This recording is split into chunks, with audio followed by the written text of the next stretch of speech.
Barreira, Domingos João Grão Barreira, mas Domingos Barreira. Eu nasci, costumo dizer sempre, nasci no norte, mas de Angola. Mas pronto, na descolonização os meus pais retornaram, eu não retornei porque ainda não voltei lá. Eu não sou retornado, eles é que são. E eram originários daqui de Trás-os-Montes. Pronto, viemos ali para Macedo de Cavaleiros, para uma aldeia chamada Corujas. Fiz lá a minha primeira infância da minha memória, porque não tenho qualquer memória do que se passou em Angola. Depois estudei aqui em Bragança, e depois de acabar o secundário fui para a Universidade para Lisboa. Portanto, mantive-me em Lisboa durante 20 anos. Casei, tive os filhos e depois decidimos vir criar os filhos aqui para convencer uma Lisboeta a viver para Trás-os-Montes. Vivemos em 2011. Vamos fazer agora 10 anos de vida em Trás-os-Montes. Pronto, depois aproveitei um bocadinho as valências que os meus pais tinham, os terrenos e o que eles já produziam, uma zona de produção de castanha, essencialmente. Sendo que os meus pais, aliados a isso, na realidade eles eram produtores de frangos, eram avicultores. Não é uma atividade muito comum aqui em Trás-os-Montes, há poucos produtores de frangos, mas eles tiveram frangos durante 30 e tal, quase 40 anos. Até há relativamente pouco tempo. Depois o meu pai, já com os 87 anos, decidiu que era a altura da reforma e parou. De qualquer forma o aviário ainda está lá, mas está parado. A minha irmã, que é a dona do aviário, nós queremos retomá-la, mas de uma forma mais caseira, digamos assim, com variedades autóctones. Pronto. Nós, o que eu faço, para além da minha vida profissional, costumo dizer que tenho duas vidas. Tenho uma ligada à cultura e outra ligada à agricultura. Uma por prazer e outra por obrigação. Por obrigação é ligada à cultura e por prazer é ligada à agricultura. Porque, pronto, a minha profissão eu estudei letras e pós-graduação em arquivística e trabalho no Arquivo Distrital de Bragança. Mas o que me dá mesmo prazer é a agricultura, nomeadamente a produção de frutos secos, que é o que eu faço com mais... se me perguntarem o que é que eu faço, eu sou agricultor, produzo frutos secos, castanhas, amêndoas, avelãs, principalmente castanhas. Aliado a isso, eu sou presidente de uma cooperativa de produtores de frutos secos, que é Souto dos Cavaleiros, que é uma cooperativa com uma história muito, muito interessante. Começou em 2007 por iniciativa ao contrário das cooperativas que existem em Trás-os-Montes, que são cooperativas que foram estruturadas no tempo do Estado Novo e, de alguma forma, quase impostas aos agricultores, tem resultados bastante maus, digamos assim, em termos de implementação e de penetração. A nossa é ao contrário. Foram os agricultores que sentiram necessidade de se juntar e criar algo que transformasse a produção deles numa mais-valia para eles próprios. Então juntaram-se 33 agricultores, essencialmente da aldeia onde eu vivo, que é Corujas, e em 2007 fizeram um teste. Como é que poderia ser se aumentassem a escala da produção para vender? E conseguiram ver que isso que era uma mais-valia, então criaram uma cooperativa. Podiam ter criado uma empresa, mas criaram uma cooperativa, que é a Souto dos Cavaleiros. Criaram essa cooperativa e de então para cá ela tem crescido de uma forma bastante assinalável. São pessoas muito resilientes, como quase todos os transmontanos, e a prova disso é que eles começaram em 2007, em 2009 venderam a totalidade da castanha a um comerciante que não lhe pagou até hoje. Mas a cooperativa não acabou por causa disso. Eles aguentaram, ficaram sem a produção de um ano. Tanto acharam que aquilo era mais valia, preferiram perder aquele e continuaram.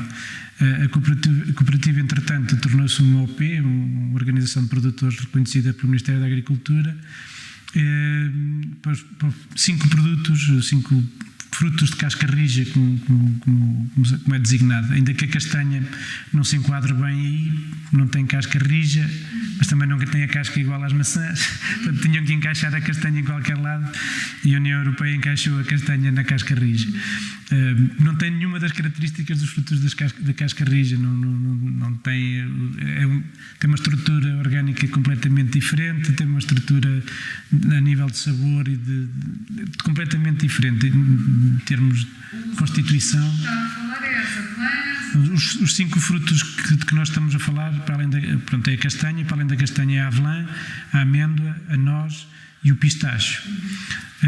O pistacho é assim um produto, ainda que apareça espontaneamente em algumas encostas dos rios aqui de Trás-os-Montes, ali na zona do Sabor.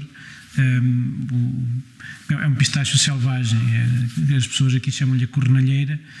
Tem uma vagenzinha, parece um cornozinho, são as cornalheiras, que na realidade é o porta-enxertos mais usado para se fazer a plantação de pistachos. Pronto, tem sido experimentada, os resultados não parecem muito animadores. De qualquer forma, nós na nossa cooperativa já temos produtores com plantações na ordem dos 80 hectares, mais ou menos, de pistacho. De plantações novas, ainda não começaram a produzir. A nossa região tem um clima que é um bocadinho agressivo. É agressivo, aliás, nós aqui temos aquele ditado que os 9 meses de inverno e 3 de inferno, não é? É um período térmico que é muito, muito, muito agressivo. Nós temos meses em que a temperatura vai a menos 12, 13 graus, normalmente, há temperaturas registadas mais baixas que isso, e no verão, exatamente no mesmo sítio, podemos chegar aos 40 graus. Portanto, estamos a falar aqui de uma amplitude que pode chegar a 50 graus. E isso reflete-se na produção. Os pistachos querem frio, mas não querem frio em fora de época. Pronto, e querem calor, mas também não querem calor exagerado. Portanto, o que tem acontecido, eles ficam-se muito raquíticos e mesmo com rega não tem aumentado muito a sua corpulência. Apesar de essas tais cornalheiras que eu dizia há bocado aparecerem espontaneamente e terem uma dimensão bastante assinalável. É uma planta que surge naturalmente nas encostas do Sabor, principalmente. Aliás, o Castelo de Algozo, eu estive no Castelo de Algozo há 2 anos com uns amigos, e na encosta, Castelo de Algozo, não sei se conhece, tem que conhecer, não pode ir de fora de trás sem conhecer. O Castelo de Algozo é um monumento fantástico. É muito medieval, muito em cima de uma rocha, é muito interessante. Vimioso. No Castelo de Algozo, dizia eu, na encosta, na rocha, está uma cornilheira lá, portanto, de pistacho. É uma árvore de pequeno porte, não é um arbusto, mas é uma árvore de pequeno porte, não é muito grande. Mais ou menos do tamanho de uma amendoeira, mais ou menos. De pequeno porte. Não tem comparação com o castanheiro nem com a nogueira. Da nossa área dos frutos secos são os gigantes em porte. Pronto. Mas dizia eu que nós, portanto, temos esses 5 frutos. O pistacho não está a ter grandes resultados. Nós, como temos, a cooperativa tem uma abrangência territorial a nível continental, temos sócios do continente inteiro, só não temos do distrito de Leiria. Então, temos sócios desde o Algarve até Moimenta da Raia. Portanto, temos algumas dificuldades com os transportes, mas conseguimos contornar isso com a ajuda dos sócios. Temos muitos sócios no Alentejo, na Amêndoa principalmente, já com alguma dimensão. E temos, mas a grande maioria dos associados são daqui de Trás-os-Montes. Daqui de Trás-os-Montes. E o concelho mais representativo é do Macedo Cavaleiros, onde é a sede da cooperativa. A cooperativa cresceu desde 2007, como eu dizia no início, muito. Neste momento tem cerca de 400 sócios. Portanto, privilegiamos sempre os sócios com métodos de produção mais tradicionais e biológicos, se for possível.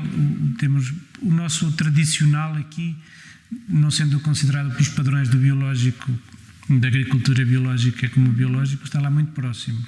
Está até mais próximo do que, se calhar, o modo de produção integrada, que está ali a meio caminho, que a União Europeia dava alguma valorização. Talvez no caminho para se chegar ao biológico. Nossos meios tradicionais de produção envolviam animais e pronto, agora não há praticamente produção animal para esses fins, para ajudar na agricultura. Os animais agora são essencialmente pecuária, intensiva, semi-intensiva. Antigamente não era uma pecuária artesanal. E os animais eram também força de trabalho,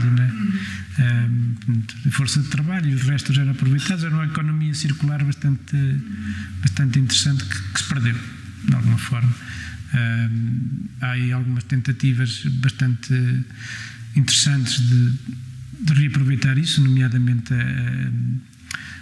aquela associação da Tenor de proteção do burro mirandês, que agora não escapa o nome, e que tem precisamente a chamar a atenção para esse facto da agricultura. Os animais podem fazer parte de um ciclo que nós não abdicamos de alguma forma por comodismo e por ser mais fácil, e também porque se calhar é mais economicamente mais rentável produzir-se com tratores e com regas intensivas e com adubações massivas, provavelmente. Nós temos tido aqui, quando a castanha há 30 anos se produzia a castanha aqui e se vendia relativamente barata, era um bom extra. Um agricultor nunca produzia só uma coisa, ia produzindo várias coisas, e a castanha era um bom extra, porque a que guardava para si era relativamente pouca, e depois o resto era para vender. Mas não era a loucura económica que é agora. E então o que acontecia é que as espécies que havia eram essencialmente as espécies típicas aqui da região. A longal aqui em Trás-os-Montes, a judia na zona de Valpaços, Padrela, e a martainha na zona dos Sotos da Lapa, ali norte do distrito de Viseu. Das 4 DOPs de castanha que nós temos, 3 são estas 3, e mais a do Marvão, que é também muito interessante, muito pequenina, mas muito interessante, tem uma variedade completamente diferente. É no norte alentejano. Nós, cooperativa da Sotos, somos entidade gestora da DOP Castanha da Terra Fria. Temos trabalhado, tido algum esforço no sentido de dinamizar muito a castanha longal, não apenas castanha. A longal é que é tradicional aqui deste... Qual é que é a diferença? A diferença é simples. A longal é a melhor de todas. mas não pode dizer isso às pessoas das outras variedades, porque eles acham que a deles é que é. A longal tem várias características que a distinguem da outra, das outras 2 principais, que é a martainha e a judia. A judia é maior em tamanho, e para nós, que achamos que tem uma vocação de mercado maior, ou seja, como ela é maior em tamanho, as pessoas gostam de ver, são grandes. E a zona do Porto, principalmente, e alguns mercados do Brasil, da exportação de Portugal para o Brasil, vive muito dessa variedade. Por razões históricas, dessas zonas é que enviavam mais para o Brasil e pronto. A região de Lisboa, quem vive em Lisboa praticamente só comeu castanhas martainhas, porque a zona dos Sotos da Lapa, também por razões históricas e se calhar também por alguma proximidade, vende muito e enche o mercado de Lisboa. Também é uma castanha com alguma dimensão, com descasque relativamente fácil, assim, ligeiramente arredondada. Exatamente, são os que nós comemos. Exatamente. É boa, aquele dos assadores em Lisboa é tipicamente a martainha. A Longal tem um sabor, é ligeiramente mais doce, é mais pequena, mas tem características que se adaptam melhor à indústria. Descasca mais facilmente, tem uma capacidade de conservação sem meios adicionais muito superior à outra, mesmo sem frigoríficos, sem câmaras frigoríficas, resiste muito tempo, de tal forma que nós na cooperativa vendemos diretamente para a Itália e eles, a castanha Longal é a que eles procuram mais, e a razão deles estarem aqui a comprar castanha é a Longal, não é as outras variedades, por causa dessa vocação para a indústria. E eles trabalham todas as outras variedades da Europa, porque eles compram na Europa inteira, e têm a Longal lá na rua, e quando chega a março começa a trabalhar a Longal, ainda tem melhores resultados do que as outras que compraram antes. Portanto, isso é uma das características que... e depois também é porque a nossa é melhor. Mas aqui os castanheiros antigos e grandes que se vê por aí, ainda é essencialmente Longal. Essencialmente a castanha Longal. Nós agora na cooperativa temos até um projeto já aprovado em fase de arranque, agora que é para dinamizar a exportação da variedade Longal para países onde não é tradição comer-se castanha. Nós temos alguma experiência de vender para a Dinamarca, temos um cliente bastante importante da Dinamarca que nos consome outros frutos, mas também começamos há 2 anos a vender castanha, sempre deste nosso leque, sempre. Vendemos essencialmente miolos de amêndoa e miolos de avelã para a Dinamarca. Compreendi, portanto, mas a amêndoa pode vir dos produtores do Alentejo. Sim, chega aqui, sim. vocês exportam. Nós exportamos o miolo. Portanto, nós somos uma pequena cooperativa e estamos a crescer muito lentamente. Então, o que é que nós fizemos? Fizemos acordos com outros parceiros aqui da região. Uns trabalham, porque uma linha de britagem de amêndoa é relativamente cara.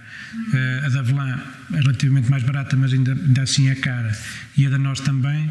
Então, para nenhum dos três nos estarmos a entalar financeiramente, digamos assim. Portanto, o que nós fizemos foi, nós trabalhamos a avelã de todos, dos três.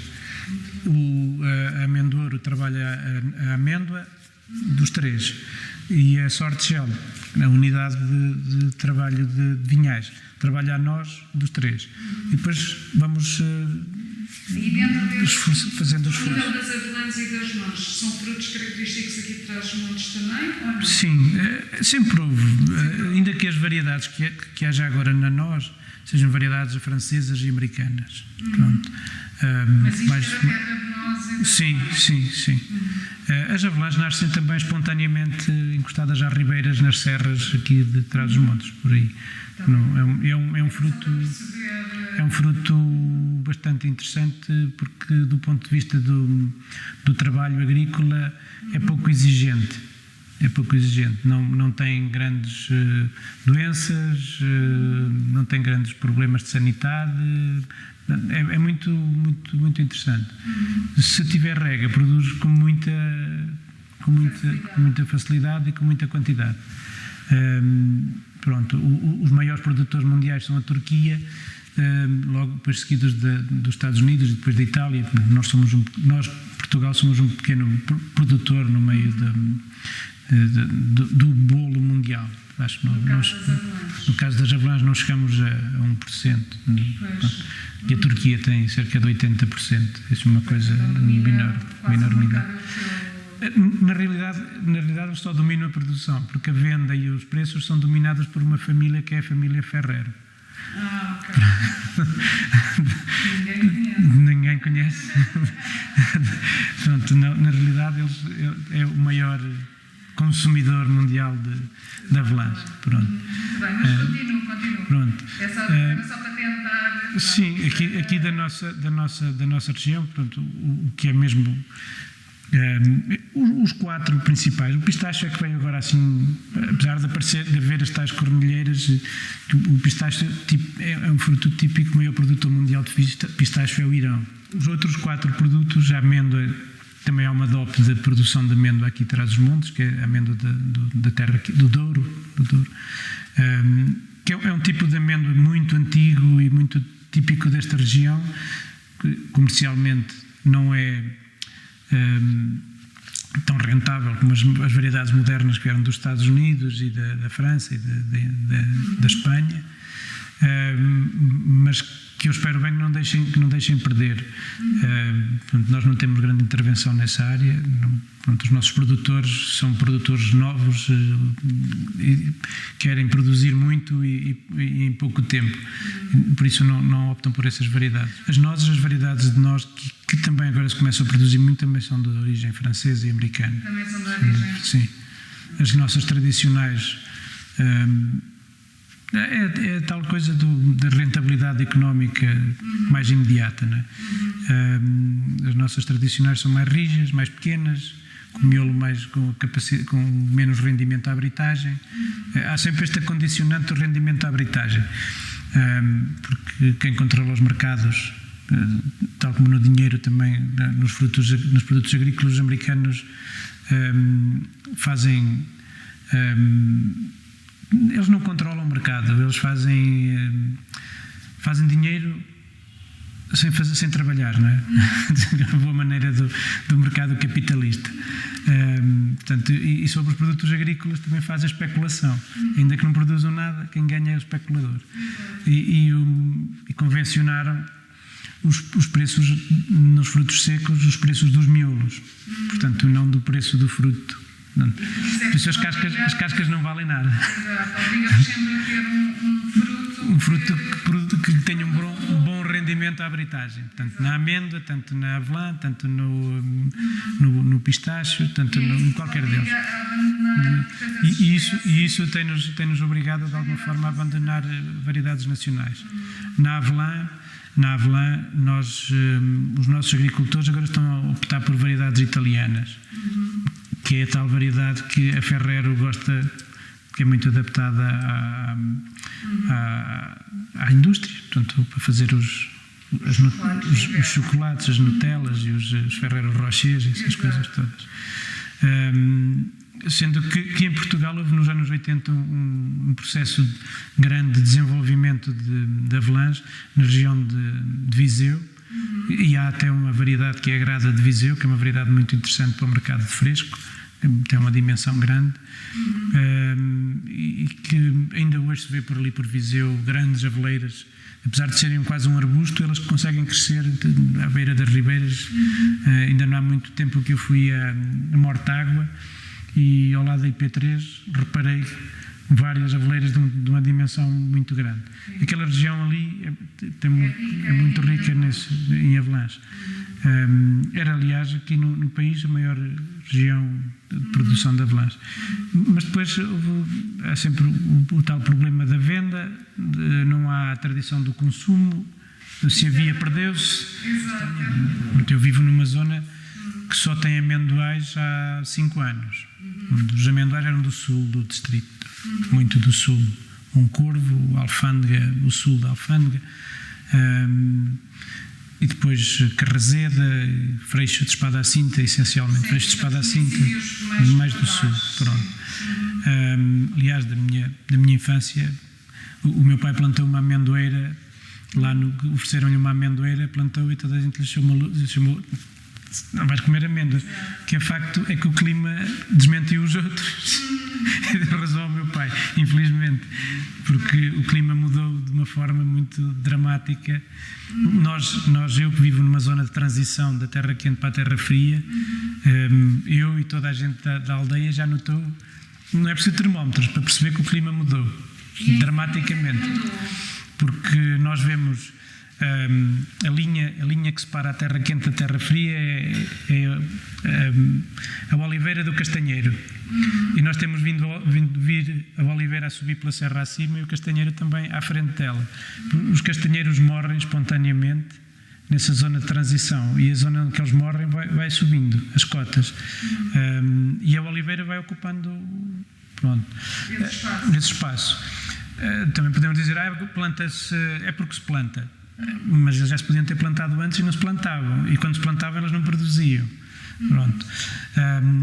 Isso nota-se, ainda não há muitos dias que estávamos lá na aldeia, na conversa, e um senhor, estava eu a ter esta conversa da oliveira e do castanheiro, e ele disse, mas há uma árvore que se nota mais, que é o sobreiro, porque nasce espontaneamente. E primeiro quase não havia sobreiros em Corujas, e agora os sobreiros já saem de Corujas, já estão a chegar a Idroso, que já mais, os invernos são muito menos rigorosos, muito mais a menos. Muito isso mais. Quer dizer o quê? Mais quente e menos chuvoso?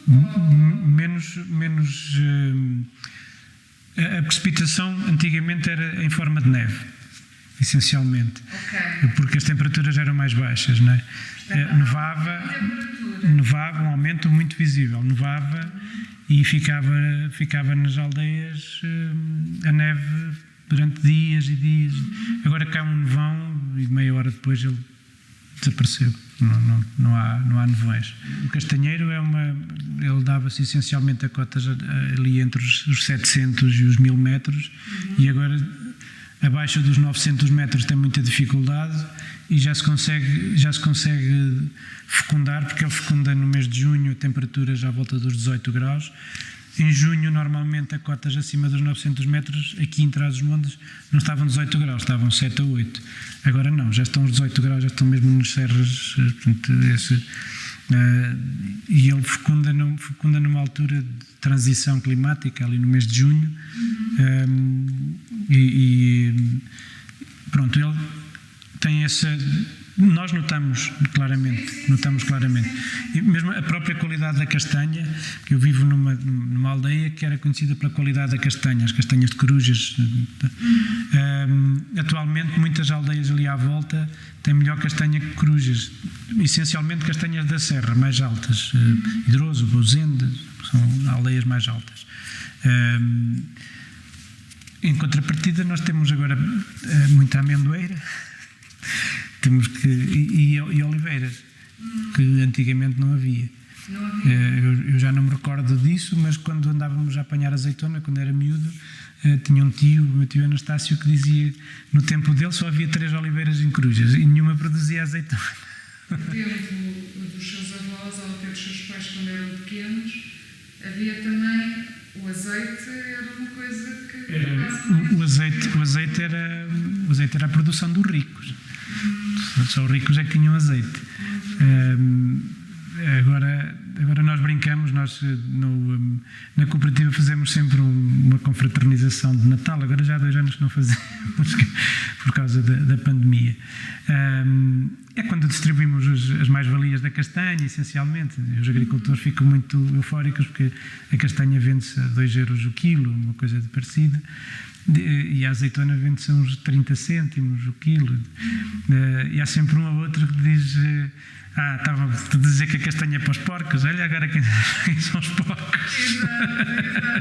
Mas quem não acredita nas alterações climáticas é porque é completamente... ou não vê o que se passa à frente, ou não quer ver. Nós sentimos isso muito, muito. Assim, do que eu noto, né? As pessoas da terra fria parecem mais reservadas à primeira vista, mas acabam por ser mais afáveis.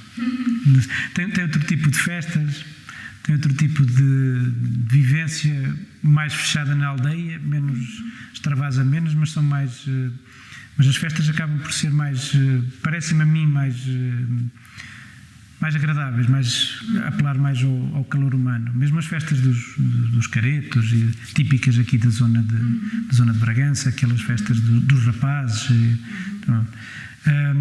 Na terra quente, no sul do distrito, se houve isso, já se perdeu há muito tempo, porque agora não faz parte de... as pessoas são menos...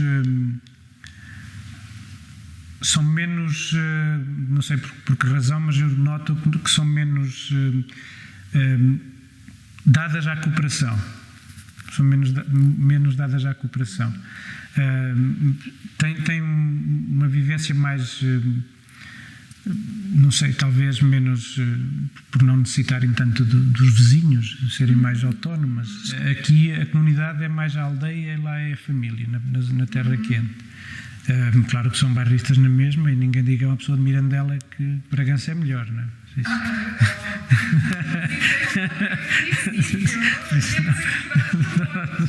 Isso é na habitação, isso é visível. A forma como as casas estão construídas, a terra quente para a terra fria, tem diferenças. A habitação tradicional, não é? Estou a falar da habitação tradicional. As casas na terra fria, ainda há vários exemplares aqui na zona de Bragança e tem em algumas aldeias de Macedo. É uma casa grande, com um aspecto rústico, mas se olharmos para a casa, ela tem tudo o que é necessário para se viver o isolamento que o inverno obrigava. Portanto, dentro da casa convivem os animais, a lenha, o celeiro, as pessoas, tudo dentro do mesmo telhado. Tem normalmente uma porta muito grande para entrar o carro dos bois e depois lá dentro tem um corral que depois separa as zonas de habitação dos animais, das lenhas. Portanto, isso é típico aqui da zona mais fria. Na zona mais quente as casas já não são assim. Já são mais uma casa tradicional, com adegas, também algumas com animais por baixo e cima, mas não tem o corral, o corralão, como chamavam aqui. E aqui na zona de Bragança ainda há essas casas em pedra que têm essas características. O clima e a forma como nós vivemos influenciam a forma como nós somos, acho eu, de alguma forma. E a sociedade, é preciso uma aldeia para criar um homem, não é? Eu, como fui passando por várias aldeias e cidades, não estou lá assim muito bem criado, uma manta de retalhos. Mas aqui na zona do norte, noto que a aldeia ainda ajuda a criar o homem. Se calhar vai-se perder, não é? Porque agora a globalização tem coisas negativas, tem outras positivas.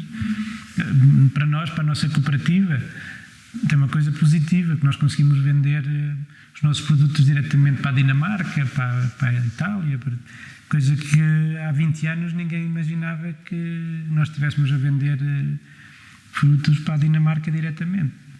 Tinha que passar aqui por uma data de pessoas, nem sei se chegariam alguma vez à Dinamarca. Avelãs produzidas aqui em Trás-os-Montes, alguma vez chegariam à Dinamarca. Nós, nesse projeto de que falava no início, há bocado, da dinamização da DOP da castanha da terra fria, os mercados que vamos experimentar em feiras é a Suécia e a Noruega. Portanto, vamos experimentar. Não tem grande tradição de consumo de castanha, mas vamos com uma castanha diferente. Não é grande, mas é saborosa. Por isso, vamos ver. Mas esses são os benefícios da globalização. Não é?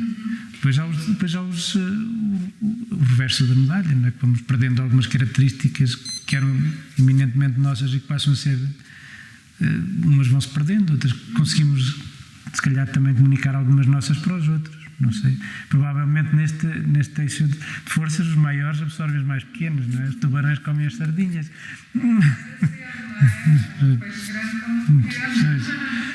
Mas se nós soubermos estar na cauda, porque há bons negócios na cauda do espectro total, a cauda dos negócios também tem bons negócios, porque o mercado global é um mercado muito grande e ter 10% de venda num país, imaginar que alguém consegue vender uma coisa para 1% da população da União Europeia é um negócio gigantesco. É um negócio gigantesco. Há pessoas voltarem e começarem a fazer produções. Mas não é muito fácil. Pronto. Eu já tenho alguma ligação inicial, de base. Por exemplo, eu dou o meu exemplo, não é? Nós viemos, eu e a minha mulher, ela nasceu em Lisboa, mas ela gosta muito disto e gosta apesar de ser, ela é arquiteta, mas gosta muito da agricultura, de regar, de mexer na horta também, tem dos animais. Pronto, e conseguimos nos adaptar porque tínhamos aqui alguma ligação. Tínhamos terrenos, tínhamos casas, pronto, tínhamos aqui já os meus pais estavam cá. 2 anos antes a minha irmã tinha feito o mesmo percurso, também com o marido que nasceu em Cascais e pronto. Também se mudou para aqui. Ainda não há muitos dias, uma senhora da aldeia dizia: quando veio a tua irmã e vieste tu, isto agora vai mudar. Depois não veio mais ninguém. Pronto. Pode acontecer um caso ou outro de pessoas que podem vir. Conseguem até ter alguma implantação e é interessante. As pessoas gostam é assim, nós vamos ir por aldeias. Eu tenho andado agora a ir por algumas aldeias em que é dramático. Uma pessoa passa 2-3 horas numa aldeia e aparecem 2 pessoas, 3 pessoas, idosos. Pronto. É muito. Algumas aldeias com 4-5 habitantes, aldeias que até eram bonitas em sítios com paisagens espetaculares, praticamente abandonadas. Pronto. O que tem acontecido é que, para além das pessoas, daqui saiu também a massa crítica. E isso ainda é mais dramático do que saírem as pessoas. Pronto. Porque nós vamos estudar para Lisboa, vamos estudar para o Porto, vamos estudar para Coimbra. Não sei se alguma vez alguém fez esse estudo, mas qual é a percentagem dos que regressam dessas pessoas? Deve ser baixa. Pelo que nós vemos, deve ser baixa. A agricultura, agora, há meia dúzia de anos para cá, passou a ser assim uma coisa mais...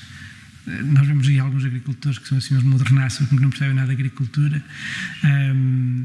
Ainda não há muito tempo que me perguntaram numa entrevista para um jornal aqui que conselhos é que eu daria a um empresário agrícola. Eu dizia: primeiro deixasse de ser empresário e passasse a ser agricultor.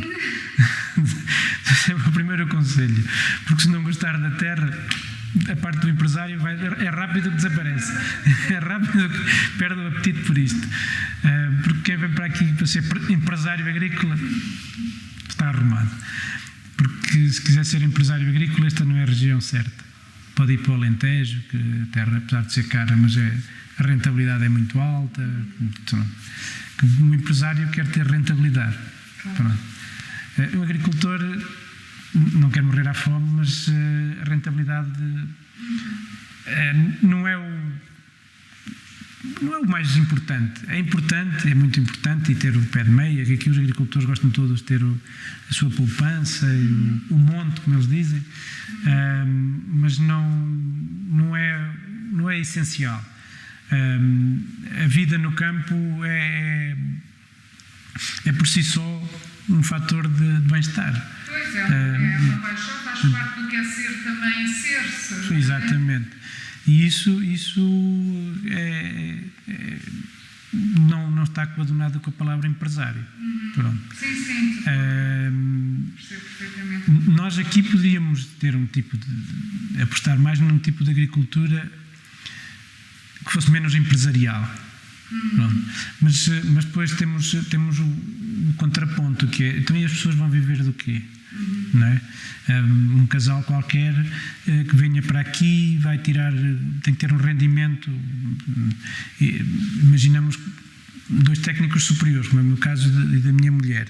Para termos da agricultura o mesmo rendimento que temos do trabalho, teríamos que ter uma determinada área, ou teríamos que ter, se for apicultor, ter pelo menos uns 500 ou 600 colmeias. Há uma determinada dimensão que é preciso ter-se. Ter à volta de 40 hectares aráveis, porque depois aqui, para além de ter os hectares, é preciso que eles sejam aráveis. E aqui na nossa região há muitos hectares que não servem para grande coisa. E tudo isso tem interferência, mesmo que não sejam empresariais, não é? Mas agora, como a moda é de serem os empresários agrícolas, caíram para aí assim de paraquedas uns empresários alimentados por grandes empresas, até grandes grupos económicos, não sei o que, compram terrenos. Não sei que resultado é que isso vai ter. E para produzir o quê? Produzem muitos frutos secos. Muitos frutos secos. Esta região tem essa vocação. Há na zona de Carrazeda as maçãs, que é uma região interessante. Provavelmente maçãs Starkings, Granny Smiths, é esse tipo de maçãs. Pelas mesmas razões da rentabilidade económica. Pronto. Acontece o mesmo aqui, acontece na região de Tarouca também, com muita maçã e muita cereja, não é? Mesmo o fundão, cerejas do fundão. Há aqui um caso bastante interessante aqui em Lamas de Pudense, que agora já não se chama Lamas de Pudense, mas ali Lamas, que começaram quase sem querer a plantar cerejal e agora tem uma aposta muito forte na cereja de Lamas. Que não é bem, é a cereja de Lamas, é produzida em Lamas e é de cereja de muito boa qualidade, altíssima qualidade até. Mas as variedades são de origem francesa, não é? Até porque as variedades aqui também eram, muito boas, não era rentabilidade, a tal coisa do mercado procura. No caso da castanha, isso se perdermos, não corremos ainda esse risco, mas se perdermos a variedade longal, era dramático aqui para a região, porque as outras variedades, o que tem acontecido, e nós dizemos aos nossos agricultores para apostarem muito na longal, porque as outras variedades podem ter aquele aspecto, podem ter até uma venda melhor inicialmente no início da campanha, mas o que realmente traz os compradores de castanha aqui à região de Trás-os-Montes, da terra fria transmontana, é a longal, por causa que esses compradores compram quantidades grandes, são indústrias. Claro. Não nos enganemos, o mercado de fresco da castanha é muito reduzido. As pessoas, se toda a gente na Europa comesse 1 quilo de castanhas, que não come, na Europa há países que não comem 1 quilo, não comem uma castanha, nem quanto mais 1 quilo. Portanto, mas isso não acontece, eram logo 500 milhões de quilos, não é? 500, que não é muito. Não é muito. Mas é que nem sequer isso. É que só 10% da população europeia come 1 quilo de. Portanto, estamos reduzidas a 50 toneladas. A 5 mil toneladas. Isso é pouco. Que a região de Bragança produz 10 vezes mais que isso, só o Concelho de Bragança. Portanto, as pessoas não têm bem noção do que é o mercado de fresco. Então andam a plantar aí variedades, as plantações novas é de variedades assim, castanha grande e boa. Esperemos que o longal se mantenha, em princípio manter-se-á, porque tem aqui alguma vocação e os castanheiros antigos são longal.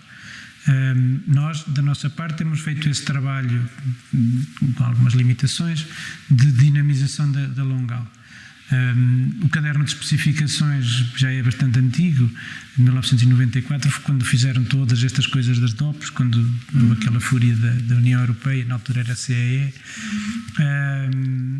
e permite, o caderno de especificações permite que os lotes, para além de longal, da castanha de terra fria, para além de longal, tenham outras variedades, numa percentagem pequena. Nós, na cooperativa e na gestão da DOP, não podemos ir contra o caderno de especificações, mas os lotes devem ser só longal. Pronto, só longal. Nós estamos a tentar valorizar essa castanha. Se for longal biológica, conseguimos valorizar ainda mais. Nós, há 2 anos esta parte, já conseguimos dar valor à castanha biológica, porque no início ninguém ligava muito a isso.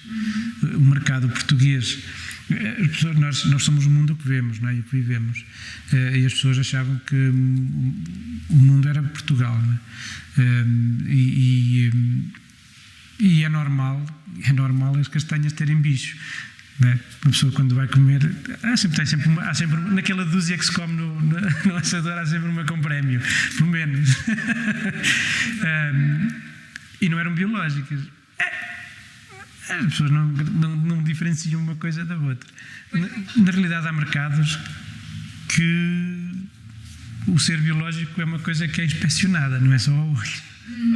E se não forem mesmo biológicas, não entram. Isso acontece no mel e tem a ver com o método de produção.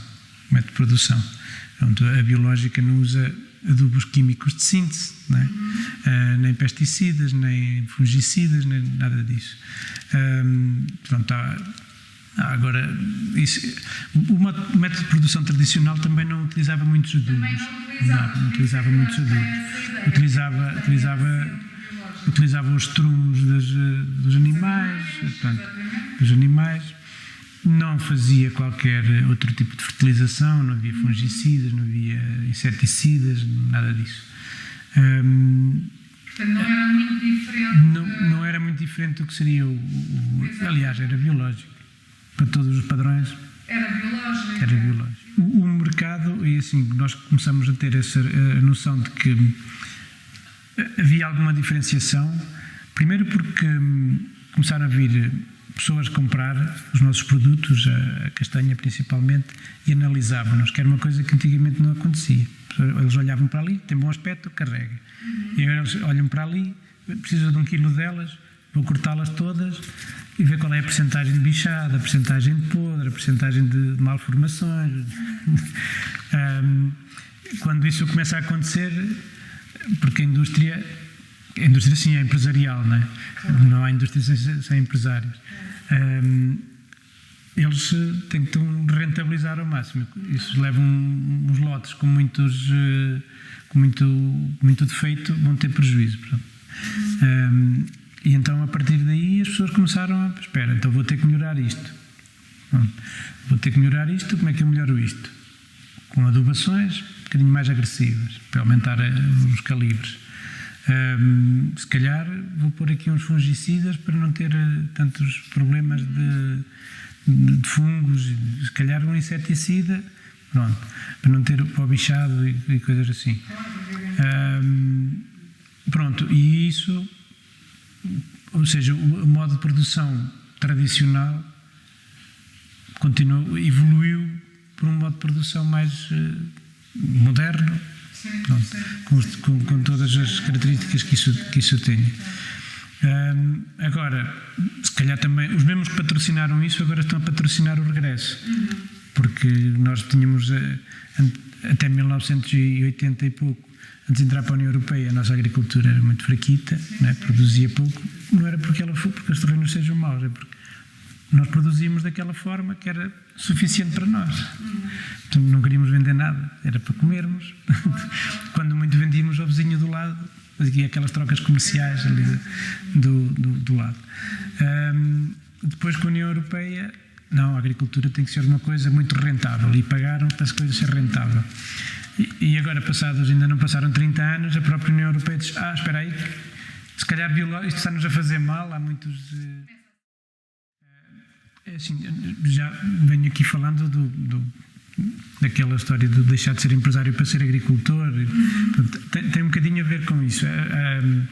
Assim, nós deveríamos ter capacidade de ter aqui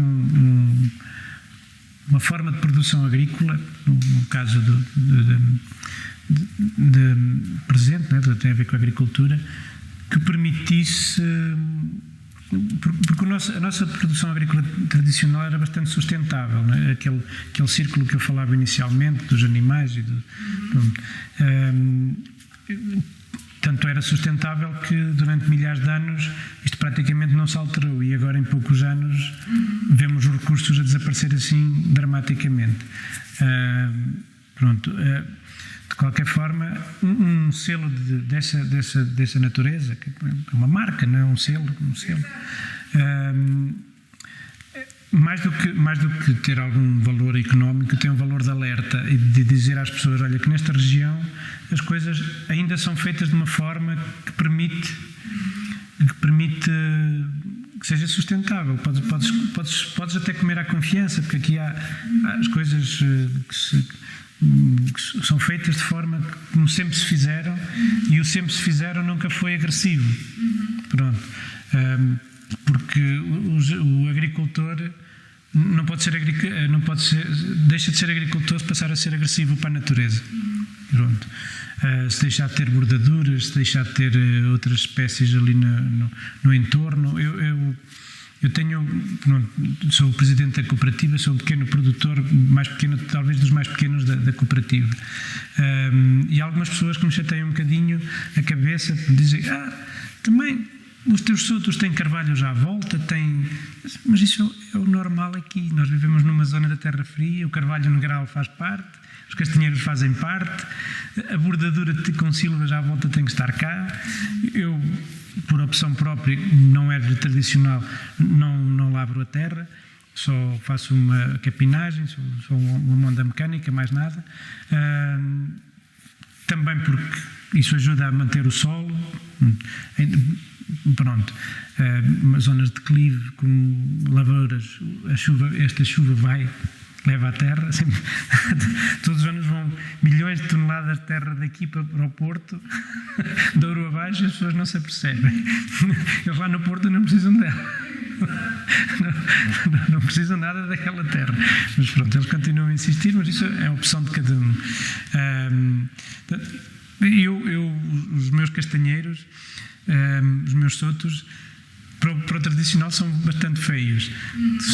Trato bem as árvores, também adubo, porque não produzo um modo de produção biológico, por opção própria, porque quero primeiro que cresçam e depois só adubo, não tenho outros químicos, outros fitofármacos, nem herbicidas, não uso nada disso.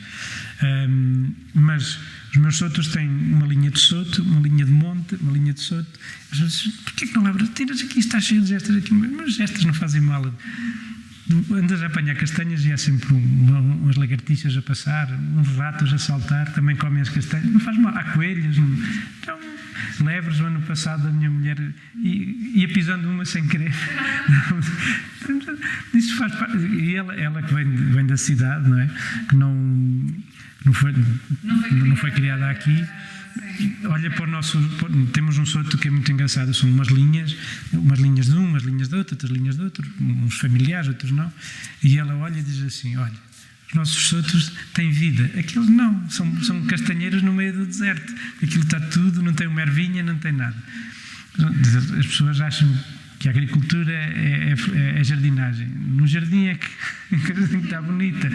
Pronto, eu tenho essa forma de estar. Assim, há aqui uma característica, uma questão que tem a ver com os políticos que têm essa obrigação de dinamizarem e de fazerem esse trabalho de criar sinergias e de conseguir ir buscar apoios e fazer esta dinamização.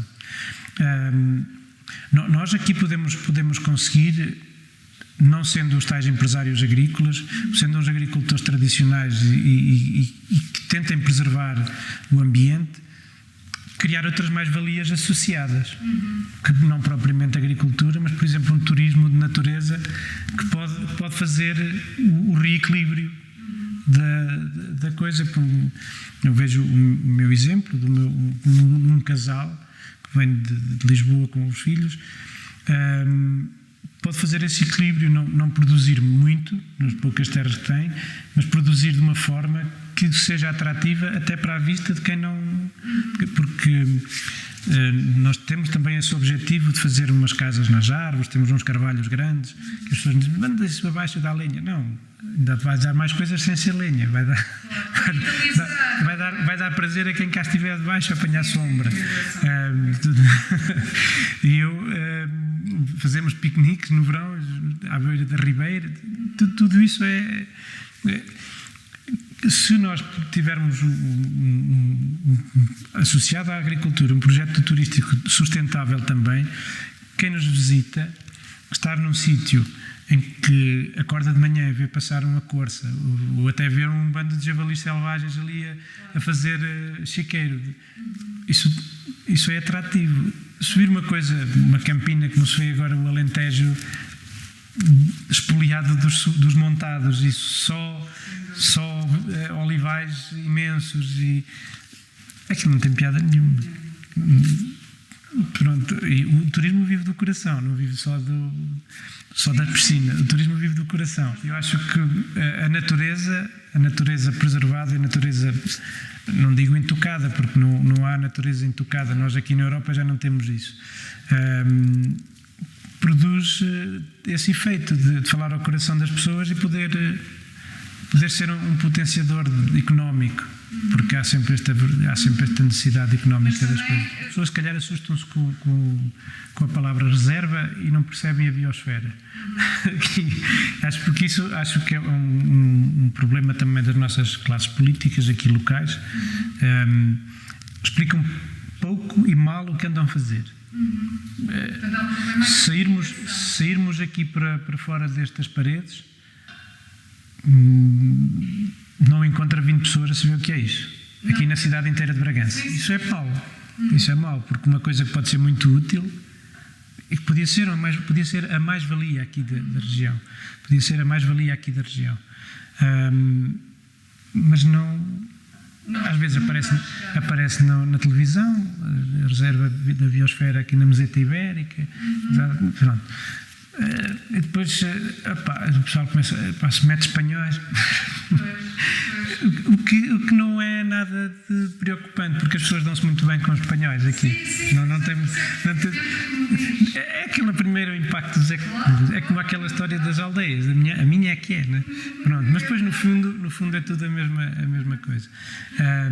E isso acontece não é só nisso, porque nós, eu estou farto de falar disso nos meus meios.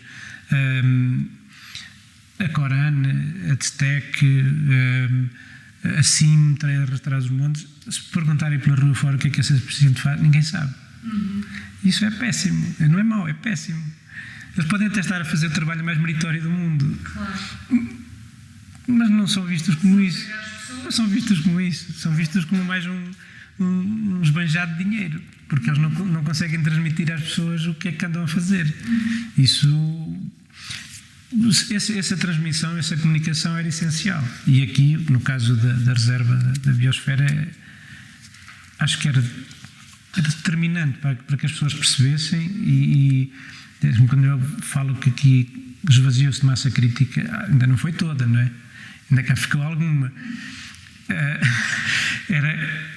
Se calhar alguma que ia agarrar-se a isso e dizer, espera, isto aqui pode ser uma oportunidade. Isto pode ser uma oportunidade. Porque o que aconteceu com o Parque Natural de Montezinho, que se calhar não foi aproveitada como oportunidade, foi algo que podia ser uma grande oportunidade e foi uma oportunidadezita. Não trouxe mais valias por ir além, é algo que as pessoas sentem um bocadinho como um imposto, porque se calhar lá está o problema da comunicação. Já houve alturas em que a coisa era mais bem vista, agora é mais mal, depois volta a ser mais bem vista, um bocadinho assim, e não há nunca. É no Douro Internacional, eu vejo isso, não sei, no Gerês parece-me que não noto tanto, mas eu também vivo lá pouco, vou lá só passar férias, não é? É diferente, não tenho essa percepção, mas aqui há quase um choque, e não deveria ser, porque o Parque Natural de Montezinho e o Parque Natural do Douro é uma mais-valia para a região. Nós somos do país que temos menos parques naturais da Europa, per capita e em condições de território. Enfim, outro dia li uma crónica no jornal aqui da região, em que o título era Reservas de Índios, não, por favor. Eu já não li o resto, já sabia que estava a falar do Parque Natural. Já sabia que estás a falar. Mudei de página e pronto. As pessoas têm que aprender a valorizar aquilo que têm de melhor. A minha mulher, quando veio de Lisboa, foi do 8 para 80. Quando vivia em Lisboa, as pessoas davam o exemplo do Grande Lisboa, do pequeno Freixo de Espada à Cinta. E foi precisamente o Freixo de Espada à Cinta que ela foi trabalhar. E ela viveu toda a vida em Lisboa. Eles queixavam-se do parque, que não podiam fazer um armazém como queriam. Mas o que é que vós querias? Querias fazer uma corriça? Querias uma barraca? Querias viver para São Paulo? Vives lá no meio das barracas. Os telhados de chapa não ficam bem lado nenhum, mas se queres viver em telhados de chapa, vais lá para o meio das barracas, para São Paulo, para Bogotá, pronto, e aí já seres feliz. Não, então, mas a coisa melhor que vós tedes aqui é esta paisagem espetacular. Passa-vos aqui o Douro à porta. Vocês saem à rua e olham para o Douro. E alguém vos diz assim: olha, que se vós preservares isto aqui com paredes de pedra, como era antigamente, fizeres aqui os armazéns, isto ainda fica melhor. Não, quero pôr aqui umas coisas.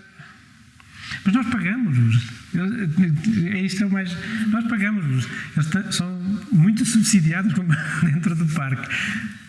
Os subsídios eles agradecem-nos, mas depois querem fazer querem dar cabo daquilo tudo. Era uma coisa que confrangia. Ela contava episódios engraçados de uma determinada aldeia. Ela fazia os projetos lá para e ela, em Freixo de Espada à Cinta, durante anos, não era a única arquiteta da Câmara, era a única arquiteta. Quando há 5 anos, a única arquiteta do Conselho inteiro. Pronto, as pessoas iam lá pedir um conselho. Eu disse: não posso fazer projeto, mas pronto, aconselhava como é que poderiam fazer, não sei o quê. Fazia projeto para as juntas de freguesia, para a Câmara. E numa junta de freguesia fez um projeto para uma associação, uma coisa qualquer. E ela sabia, portanto, está no PDM, está no parque, nas condições do parque, os telhados são de telha cerâmica. Pronto. E ela, um dia a passar nessa aldeia, passava lá todos os dias, num monte daquelas chapas, painéis de sanduíche, em frente à tal obra. Chegou o presidente da junta: olha lá, é aqueles painéis. É para pôr aquilo a amarrar. Você não sabe onde vive. Não me diga que aquilo nem fica bem, nem é bom, nem é eficiente, não é nada. Não é nada. E pior, é proibido. Mas me diga que é proibido. Ainda vai ser multado. Pois, é proibido. Nem pode por causa do PDM, nem por causa do parque. Não consigo perceber. As pessoas, é fácil manter, estragar, acaba por até nem é assim tão fácil. Mas depois de estragar, repor, então aí é complicadíssimo. Mas nós aqui tínhamos devíamos ter esse empenho e essa vontade de preservar. Porque esta paisagem e isto que nós somos, é uma mais-valia. Mas as pessoas acham que não é moderno.